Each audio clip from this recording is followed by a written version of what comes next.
তোমার মুখ দেখে মনে হচ্ছে পৃথ্বীরাজ মুখার্জিকে তুমি চেনো। চেনো তো? না পিসুয়া, আমি কি করে চিনবো? সত্যিই চেনো না? না পিসুয়া, এই নামটা তো আমি প্রথম শুনলাম। পিসুয়া, আমি না যাই, পদ্মদি পঞ্চুদাকে গিয়ে খেতে দিই।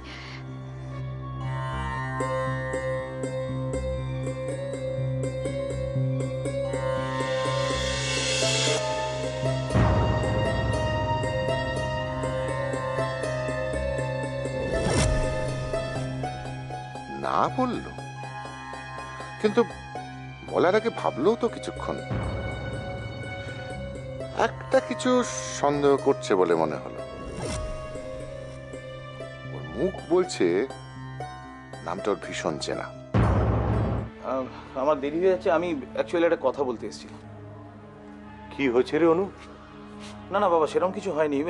বিক্রম এসেছিল কালকে, তো বলছিল অদিতি এতদিন অসুস্থ থাকার দরুন ওর একটা মেন্টাল ফ্যাটিক হয়েছে, তো সেটা কাটানোর জন্য ওকে একবার বাইরে পাঠানোটা উচিত আর কি। জানা বাবা অনু, কদিন নিয়ে কাছে পিঠে কোথাও ঘুরে আর, লক্ষ্মী ছেলে। গৌরী ঠিক বলেছে, তুই কোথায় যাবি বল, আমি সব ব্যবস্থা করে দিচ্ছি। না না, আমার এই মুহূর্তে কলকাতা ছাড়া সম্ভব না। যাওয়াটা সম্ভব না মানে?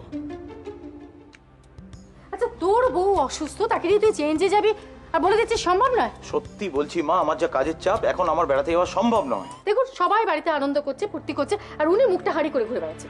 যেতে হবে না তোকে, বলে তো দিচ্ছি। শানু যাবে, ও বাচ্চাদের নিয়ে যাবে, অদিতিকে নিয়ে ঘুরে আসবে। আমার দেরি হয়ে যাচ্ছে, আমি আসছি। আমি অভিমান করিনি। আমি তো জানি তোমার টানা পড়েন, আমি সেটা যথেষ্ট ফিল করি, কিন্তু শুধু শুধু মন খারাপ করো না অদিতি, প্লিজ।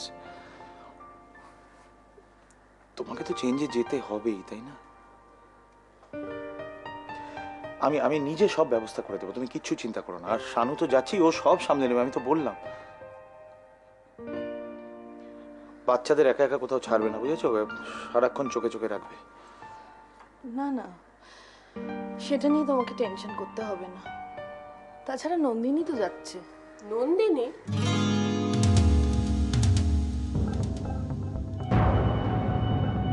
নন্দিনী কোথায় যাচ্ছে? ও পিসিমণি, আসলে আমাদের চেঞ্জে যাবার কথা হচ্ছে, তো অনু তো যেতে পারছে না কাজের জন্য, শানু যাচ্ছে, তা আমাদের সঙ্গে নন্দিনী যাবে সেই কথাই বলছি। তোমার কি বুদ্ধি শুদ্ধি একেবারে লোপ পেয়ে গেছে নাকি? এমনিতেই ও যথেষ্ট কাণ্ড ঘটিয়েছে এ বাড়িতে, আর আমি কিছু হতে দেব না। থাক না অদিতি, পিসিমণি যখন বলছে তখন নন্দিনী নাই বা গেল। তুই আরেকটা ব্যাপারে ভেবে দেখ, দুদিন বাদে শানুর সাথে সোহিনীর বিয়ে, এই সময় ও নন্দিনীকে নিয়ে বাইরে যাবে। তোকে কোনো ছবি আমি দিতে পারছি না। এ তো মহা সমস্যায় পড়লাম রে রাঙাদা। আচ্ছা সমুখ, ছবি ছাড়া নন্দিনীকে খুঁজে পাওয়ার কোনো রাস্তা নেই না? Nothing is impossible. এই কলকাতা শহরে চাইলে বাঘের দুধও পাওয়া যায়। তুই আমার অবস্থাটা বুঝতে পারছিস? আমি ব্যবসাপত্র, মান সম্মান সমস্ত কিছুতে জলাঞ্জলি দিয়ে শুধু মেয়েকে খুঁজে বার করব বলে আমি কলকাতায় এসে বসে আছি। রাঙাদা, সব হয়ে যাবে। এটা কলকাতা শহর, এখানে এক টেবিল থেকে আরেক টেবিলে ফাইল যেতে লাগে টাকা।